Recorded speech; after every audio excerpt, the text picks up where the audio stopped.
राजनीतिक परिवार से आप बिलोंग हैं, सारा सब कुछ, तो पहले से ही सोच रखा था कि मेडिकल फील्ड करने के बाद मैं राजनीति में आ जाऊंगा? मैंने बताया ना कि मेरा राजनीति में आने का कभी मन नहीं था, है ना? और एमबीबीएस तक मैं था भी नहीं। जब पोस्ट ग्रेजुएशन में जब सर्जन एज अ सर्जन हमने काम करना शुरू करा, और जब मुझे भी पहले इंदौर मेडिकल कॉलेज का जूनियर डॉक्टर्स एसोसिएशन का अध्यक्ष बनाया, उसके बाद मेरा इतना अच्छा काम था कि पूरे मध्य प्रदेश का मेरे को अध्यक्ष बनाया गया। तो वो जो काम करता गया, मुझे ऐसा लगा कि हमारी जवाबदारी को हम सीमित ना करें, हम जिस क्षेत्र में बहुत योगदान दे सकते हैं हमें देना चाहिए। चाहे, और लोग क्या करते हैं हमेशा मेडिकल फील्ड, राजनीतिक फील्ड, सोशल फील्ड, सबको अलग अलग कंपार्टमेंट में बांध रखा है। मैं बोलता हूँ ये कंपार्टमेंट क्यों करना है, सारी चीज़ें एक ही कर लीजिए। क्यों नहीं कर सकते? आप सोशल फील्ड में भी काम कीजिए, लोगों का भला कीजिए, एनजीओ के माध्यम से काम कीजिए। आप राजनीतिक फील्ड में योगदान दे सकते हैं, आप बिल्कुल कीजिए। आप सामाजिक के साथ साथ में आप मेडिकल फील्ड में योगदान दे सकते हैं, आपको करना चाहिए। आप अपने आप को कंपार्टमेंटलाइज क्यों करते हैं? आप सारे फील्ड में करिए। और ये बात है कि आप ऑनेस्टली काम कीजिए, ईमानदारी से काम कीजिए, कि हर चीज़ में फ़ायदा नुकसान देखेंगे तो फिर आगे नहीं बढ़ सकते आप। ईमानदारी से काम आपने किया भी है, आप सफलता के लिए आगे बढ़े भी हैं। झाबुआ में राजनीति फील्ड में आपका नाम भी है। तो 2018 में जब विधानसभा के चुनाव हुए तब आपको हार का चेहरा देखना पड़ा, क्या कारण मानते हैं? देखिए, मैं मानता हूँ कि राजनीतिक फील्ड में चुनाव लड़ना भी एक अलग कला है। मतलब राजनीतिक फील्ड में सिर्फ अच्छी छवि होना, सिर्फ अच्छे काम करना पर्याप्त नहीं है ना। राजनीतिक फील्ड को भी मैं एक अपने यूनिवर्सिटी की तरह देखता हूँ, है ना, क्योंकि मैं हमेशा एक स्टूडेंट की तरह जीवन को देखता हूँ। जो सीख सकता हूँ सीख कर आगे बढ़ जाता हूँ, और वही कारण है कि जहाँ मेरे को अगर विफलता भी मिलती है उससे सीख कर मैं आगे बढ़ता हूँ। क्योंकि मैं समझता हूँ कि जो आप हार से सीख सकते हैं कभी जीत से नहीं सीख सकते। और ये तो बहुत अच्छी बात है कि हमारे परिवार में पहला चुनाव हारते ही हमेशा चाहे कलावती बहन का हो, चाहे कांतिलाल भूरिया जी का हो, मैंने भी शुरुआत वो हार से करी, पर सबने हार से शुरू करी है। और मुझे लगता है कि एक बार जब पहला पड़ाव आप हार जाते हैं तो आप जीवन को बहुत अच्छी तरह से, बहुत गंभीरता से और बहुत गहराई से देखना शुरू करते हैं। और मेरे को अच्छा लगता है, मैं तो भगवान को बहुत बहुत धन्यवाद देता हूँ कि इस हार में भी उन्होंने जो जो मुझे सिखाया उससे मैं सीखा, उससे और मजबूत हुआ। और आने वाले समय में आप देखोगे कि आप किस मजबूती से लोगों का काम भी और समझ भी बढ़ती है। देखिए, राजनीतिक लोगों का ये कहना है कि वो हार का कारण शायद ये हो सकता है कि उसमें लोग आपके पिता की छवि देख रहे थे। देखिए, वही मैं बोल रहा हूँ, क्योंकि पीछे जाकर क्या सही हुआ क्या गलत हुआ बहुत मुश्किल था। लोग, और आपका कहना सही है कि लोग ये सोच सकते थे ये कांतिलाल भूरिया जी के बेटे हैं, इसलिए इनको चुनाव लड़ाने के लिए आगे करा दिया। पर आज वो भ्रांति काफ़ी हद तक कम करने में मैं सफल रहा हूँ, खुद की एक छवि बनाना में सफल रहा हूँ। पूरे मध्य प्रदेश में यूथ कांग्रेस में सबसे ताकतवर और सबसे अच्छा परफॉर्मेंस वाला यूथ कांग्रेस अध्यक्ष पूरे मध्य प्रदेश में टॉप 3 में मेरा नाम है। बिल्कुल, क्योंकि ये मैंने अपने आप कार्यशैली, और देखिए बात ये कि मुझे अगर मौका नहीं मिलेगा तो मैं अपने आप को साबित कैसे करूँगा। देखो, किसी को भी अगर मौका तो मिलना चाहिए ना, और मुझे मौका मिला, उस चीज़ को मैंने बनाया और उस चीज़ से सीख लेकर अब राजनीतिक फील्ड में, सामाजिक फील्ड में और पूरे मध्य प्रदेश स्तर पर जो मैं काम कर रहा हूँ, मुझे पूरा भरोसा है आने वाले समय में आप देखना। क्योंकि मैं मजबूती तो अब लोगों के, जब आप संपर्क में आएंगे, लोगों के आप में इतना बड़ा मन होना चाहिए कि आपकी बुराई भी आप अच्छे से सुन सको। वो मैं सुनता हूँ और उस चीज़ को मैं सुधारता हूँ। यूथ कांग्रेस की जहाँ तक बात है, प्रदेश अध्यक्ष के लिए भी आपका नाम चल रहा है, वो कहाँ तक सफलता की सीढ़ी मानेंगे आप, और कैसे लगता है कि आप प्रदेश अध्यक्ष बन सकते हैं? देखिए, प्रदेश अध्यक्ष के लिए आप में सबसे पहले वो जज्बा होना चाहिए, और आपने ज़मीन पर अपने काम का लोहा मनवाया कि प्रदेश अध्यक्ष के लिए राजनीतिक सपोर्ट भी बहुत ज़रूरी है, पूरे मध्य प्रदेश का ज़रूरी है। तो उस स्तर पर मेरा काम भी अभी चल रहा है, और मैंने प्रदेश अध्यक्ष की दावेदारी इसलिए करी है क्योंकि बहुत लंबे समय से हमारे आज तक कोई भी यूथ कांग्रेस का अध्यक्ष आदिवासी नहीं बना है। और कोई भी इतनी ताकत से अपनी दावेदारी कर कर अपने काम के आधार पर, मैंने जीवन में कभी भी इस चीज़ का फ़ायदा नहीं उठाया कि मैं कांतिलाल भूरिया का बेटा हूँ इसलिए आप मेरी मदद करें। चाहे वो मेरा एडमिशन से लेकर, क्योंकि मैं आपको बता रहा हूँ एक बहुत मज़ेदार किस्सा है। जब शिवराज सिंह जी की जब बीजेपी की सरकार आई थी और मेरा एडमिशन भी 2002 के आसपास ही हुआ था, इसमें मेडिकल में पीएमटी में 2002 में ही हुआ था। तो सबसे पहले जैसे ही ये सब कुछ हो गया और जब भूरिया जी प्रदेश अध्यक्ष बने, मध्य प्रदेश के प्रदेश कांग्रेस के अध्यक्ष बने, तो सबसे पहले इंक्वायरी मेरे और मेरे भाई पर बिठाई गई। सबसे पहले मेरे और मेरे भाई पर, क्योंकि वो भी पीएससी से चयनित होकर आया था, कि कहीं इन्होंने व्यापम घोटाला, क्योंकि उस समय बहुत जोरों पर था और सामने वाले बीजेपी ये बहुत प्रयास कर रही थी कि इनके बच्चों का अगर नाम व्यापन में आ जाए तो व्यापम घोटाला पूरी तरह से खत्म हो जाए। कि बोले कि आपका मुंह काला हमारा मुंह काला, तो दोनों का काला तो क्या गलत है ना। तो इसलिए उन्होंने बहुत प्रयास करा, पर क्योंकि हम अपनी मेहनत से आए थे उनको नहीं मिल पाया कि हमने कोई व्यापम के माध्यम से करा, अपना सोर्स लगाने का कोशिश करे हो। कई लोग सोच सकते हैं कि यार, क्योंकि मेडिकल में एडमिशन होना बहुत मुश्किल काम है, बहुत पढ़ाई की आवश्यकता होती थी। और मैं बता रहा हूँ, मेरा जब भी सिलेक्शन हुआ फर्स्ट अटेम्प्ट में सिलेक्शन हुआ है, मैंने कभी सेकंड अटेम्प्ट या ड्रॉप नहीं लिया।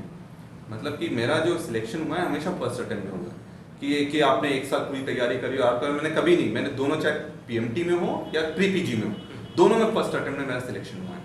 और इसलिए हम जानते हैं कि संघर्ष कर कर हम आगे बढ़ते हैं, क्योंकि देखिए कांतिलाल भूरिया जी के जो नाम के फायदे हैं तो नुकसान बहुत ज़्यादा है ना। और ये चीज़ मैं, फूल है तो कांटे भी हैं, और कांटे बहुत हैं, क्योंकि क्या है कि जिनसे मेरी दुश्मनी नहीं है और भूरिया जी से कोई दुश्मनी रखता तो वगैरह जो भी वो सीधे मेरा दुश्मन, मैं भले उसको मानूं नहीं मानूं, पर वो मुझे अपना दुश्मन मान लेगा, जबकि ऐसा नहीं है ना। तो और फायदे तो ये है कि आपको एक बार मौका मिल सकता है, पर राजनीति में आगे चलने के लिए आपको एक बार मौका मिलेगा, बार बार थोड़ी ना मिलेगा। अगली बार जो मुझे मौका मिलेगा, अगली बार जो मुझे मौका मिलेगा, विधानसभा हो लोकसभा हो, वो मौका मेरे काबिलियत के आधार पर मिलेगा, वो भूरिया जी के नाम के आधार पर। सुनने में आया था बीच में कि आपको दूसरा मौका मिल रहा था, हालांकि झाबुआ में उपचुनाव जो हुए हैं वो दूसरी बार हुआ। पहला उपचुनाव सांसद के लिए हुआ था लोकसभा में, और दूसरा उपचुनाव अभी हुआ विधानसभा। यहाँ भी जब टिकट की बात आई तो पहले आपका नाम चला था, लेकिन आपको नहीं मिलते हुए आपके पिताजी कांतिलाल जी भूरिया को मिले। देखिए उसमें मैंने फिर ये बोला है कि जो पार्टी के लिए सही रहेगा, क्योंकि कई लोगों का कहना था कि आपको लड़ना चाहिए, पर मेरा ये कहना था कि ये उपचुनाव बहुत ज़रूरी चुनाव था, सरकार बचाने का चुनाव था। मतलब कि ये नहीं था कि मैं चुनाव लड़ूं जीतूं या भूरिया जी चुनाव लड़े जीते, पर ये था कि ताकत से दमदारी, क्योंकि भूरिया जी भी अपने आप में एक बहुत बड़ा नाम है, बिल्कुल, और कहीं ना कहीं चुनावों में बड़े नाम का आपको फ़ायदा मिलता है, और उसके नाम से आप और आपकी इतना एक्सपीरियंस, क्योंकि देखिए भूरिया जी की राजनीति को 40 साल हो गए, 40 साल से ज़्यादा हो गए। उन्होंने 40 साल तक, इतने लंबे समय तक किसी भी आदिवासी नेता ने आज तक राजनीति नहीं करी, और उनके पास उन्हें पूरे देश के मंत्री रह चुके हैं, कैबिनेट मिनिस्टर रह चुके हैं, यूनियन मिनिस्टर रह चुके हैं, प्रदेश अध्यक्ष रह चुके हैं, सब यूथ कांग्रेस एनएसआई सब में काम कर चुके हैं। तो कहीं ना कहीं इस चुनाव में एक्सपीरियंस भी एक बहुत बड़ा फैक्टर था, और जो भूरिया जी के पास था। तो इसलिए सब में बैठकर एक सहमति बनी थी कि हमें भूरिया जी सबसे अच्छे दावेदार रहेंगे, और उसका आपने रिजल्ट देखा कि वो रिकॉर्ड मतलब आज तक कोई भी 28,000 से झाबुआ में नहीं जीता है, और कांतिलाल भूरिया जी जीत कर आए। और मुझे लगता है देखिए भूरिया जी विधायक बनते तो उससे झाबुआ को ज़्यादा फायदा था, आप ज़्यादा काम ला सकते हो, बड़ा चेहरा है, बड़ा नेता है। क्योंकि देखिए विधायक बनकर हमने तो ऐसा देखा है कि विधायक बनने के बाद आपको सब दूर चक्कर लगाना पड़ रहा है, ऑफिसों को चक्कर लगाना, ऐसा भी हमने देखा है। तो झाबुआ का मेन फायदा इस चुनाव में तब था कि जब भूरिया जी आते, क्योंकि वो दमदार नेता थे, वो जो भी मांगते वो उनको मिलता, और इसलिए ये निर्णय लिया गया था कि उनको मौका देना चाहिए, और बिल्कुल उस चीज़ का हम सबने स्वागत करा। उसी उपचुनाव में एक नाम और आगे आया था, जेवियर मेड़ा, जिनकी टिकट लगभग फाइनल थी, पर फिर रातों रात राजनीति का ऐसा सिक्का उछला कि वो नाम पीछे आ गया और कांतिलाल जी भूरिया का नाम आगे चले गया। देखिए, मैं इसमें ये बोलना चाहूँगा, ज़ेवियर भाई भी हमारे भाई हैं और उन्होंने भी विधानसभा में अच्छी मेहनत करी और सबकी मेहनत से ये नतीजा आया है। और राजनीति में ऊपर वालों ने क्या लेकर निर्णय करा ये तो ऊपर वाले बता सकते हैं, और जो हकीकत ये थी कि उन्होंने जो निर्णय करा उसका रिजल्ट आप सबके सामने है और आज बहुत अच्छी स्थिति है। बहुत अच्छी स्थिति में। और सबसे अच्छी बात है कि उपचुनाव झाबुआ में आया था, तो अभी क्योंकि हम तो सब दूर जा रहे हैं, बदनावर भी जा रहे हैं, बदनावर का क्योंकि मुझे भी प्रभारी बनाया, भूरिया जी को भी प्रभारी बनाया, यूथ कांग्रेस का पूरी जवाबदारी दी गई है। तो पूरे झाबुआ जिले में भूरिया जी के कारण 98% ऑलमोस्ट 100% लोगों का कर्जा माफ हो गया।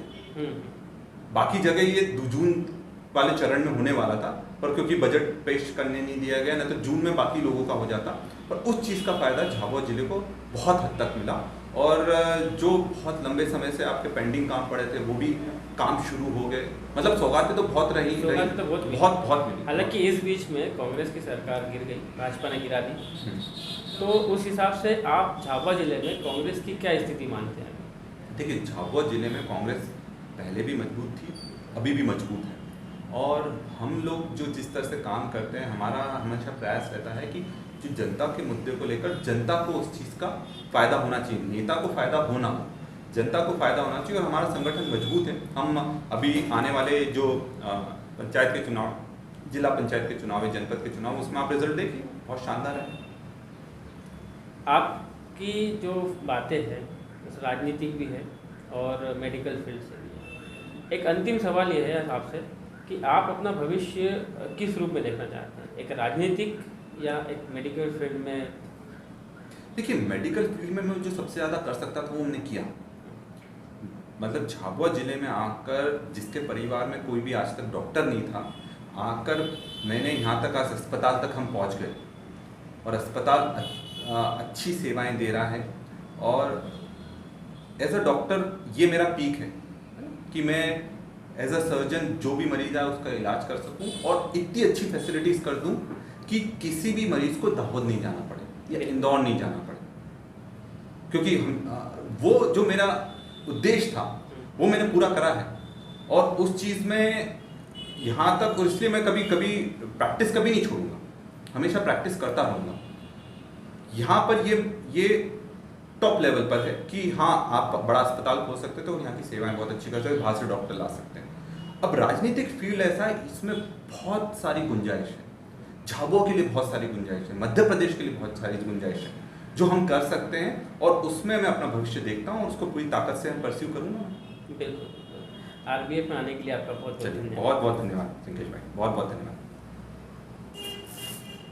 हम मिले एक युवा चेहरे से जो राजनीति में भी अव्वल है और मेडिकल फील्ड में भी, जिन्होंने सर्जन में गोल्ड मेडल हासिल करा है। इनकी यही इच्छा है कि झाबुआ का कोई भी मरीज, कोई भी बीमार व्यक्ति झाबुआ जिले से बाहर रेफर ना हो, उसका इलाज झाबुआ में ही हो। और राजनीति में तो वो यही चाहते हैं कि जितना यहाँ पर स्कोप है उसको पूरा ये करें और यहाँ के हर व्यक्ति का कल्याण हो। आरबीएफ के साथ बने रहिए। नमस्कार।